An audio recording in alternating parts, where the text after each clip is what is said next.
রবিবার মানেই তো ছুটির দিন, আর ছুটির দিনে চলে এলাম তোমাদের সাথে দুপুরের খাওয়া দাওয়া শেয়ার করতে। প্রথমেই ছিল গরম গরম ভাত, আর তার সাথে ছিল রসুন, কাঁচা লঙ্কা আর একটু কালো জিরে ভাজা।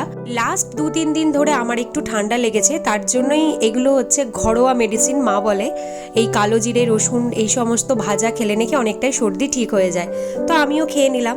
এরপরে খেলাম উচ্ছে মিষ্টি কুমড়ো ভাজা দিয়ে। তবে আজকের উচ্ছেটা খুব বেশি তেতো ছিল না, জানি না হয়তো কড়া করে একটু ভাজা হয়েছে, ওই জন্যই মনে হয় তেতো ভাবটা চলে গেছে আর কি।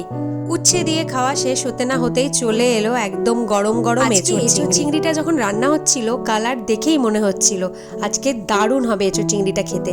ঠিক তাই প্রথম বাইটটা মুখে নিয়ে বুঝলাম দারুণ হয়েছে। বেশিরভাগ ভাতটাই মনে হচ্ছে এঁচোড় চিংড়ি দিয়েই খেয়ে নেব।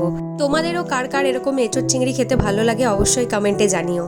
এঁচোড় চিংড়িটা এতটাই ভালো লেগেছে দ্বিতীয়বার আবার নিয়েছি। কেন জানো? চিংড়ির লোভে। আমার চিংড়ি খেতেও এত ভালো লাগে। শেষে ছিল চিকেন কষা।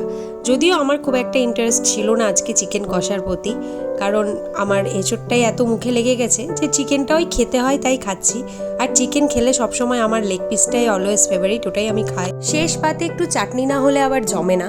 আজ যেহেতু চাটনিটা হয়নি বাড়িতে, তো তার জন্য নিয়ে নিয়েছিলাম আমের আচার। মায়ের হাতের এই গুড় দিয়ে আমের আচারটা খেতে দারুণ হয়। একবার বানালে এটা সারা বছর